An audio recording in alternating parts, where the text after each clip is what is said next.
I mean, we hate the phrase that this time is different, but we know that the recession and the recovery that we've seen because of the pandemic has put us in a different situation. But I think we have quite a few tailwinds setting us up to have a positive quarter and a positive rest of 2021. Obviously, we have a very accommodative Fed. And Brian, I think it's something we're not used to. Typically, we have a Federal Reserve that kind of skates to where the puck is going to go and is preemptive on raising rates. Right now, we have a Fed that is basically saying, we're just going to sit back and see where the puck goes, and then we'll meander our way over there when we're ready. So we have a Fed that's accommodative. We have a consumer with pent-up demand and funds to back that up from the stimulus checks, from historically high savings rates. And if the Fed is correct, we have inflation that, even though we'll have a temporary rise, is going to be low over the longer term. These are all strong tailwinds to help the market do well for the rest of 2021. So I think we're set up pretty good here. Yeah. And listen, it's too early for snark, but I will say I kind of poked fun a little bit at the Fed chair last night. He, on Twitter, because he went out and he said to 60 Minutes, basically, when the pandemic ends and if we throw a few $1 trillion at the economy, things should improve.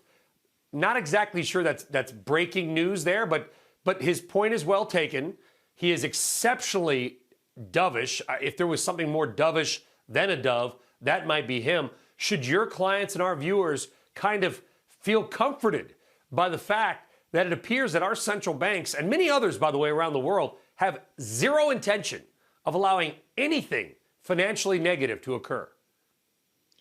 Well, I think the market is not comfortable with it right now, and it's why we've seen some of the volatility that we have over the past few weeks. The market is a little concerned that the Federal Reserve is going to wait too long, that they're going to get behind that curve when it comes to inflation, but they are sticking to their guns that this is going to be temporary, that it's base effects, that it's supply chain issues that are causing this. We had PPI last week that was higher than expected. We get CPI tomorrow. We have a lot of data getting thrown at us this week, and the problem is a lot of what we've seen in the market has been based on the soft data and the optimism, and we need the hard data to back it up. So let's see if we get it. We have retail sales this week. We also have auctions this week. We know that 7-year auction a month or so ago really caused yields to move higher.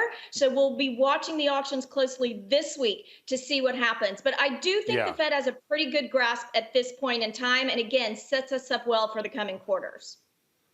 Making me feel bad, Victoria, because a couple of weeks ago on our RBI, we were talking about Cisco Systems being this red hot stock. And then I see that you've apparently sold Cisco Systems and are buying NVIDIA. Is that because of our RBI? Not because of the RBI, but what we've been doing is using the pullbacks to really kind of what we call upgrade our portfolio. So we sold Cisco and went into NVIDIA. We like that semi space. We bought Broadcom as well. So we like those names and the potential that they have going forward. I will tell you another name, Brian, that we like right now is Adobe. These are not some of the sexier names like Adobe in the market right now, but that secular growth and the potential that they have with web design, photo, and video production, we think there's a lot of growth potential there. So we like that sector. We like those names going forward. Shepard Smith here. Thanks for watching CNBC on YouTube.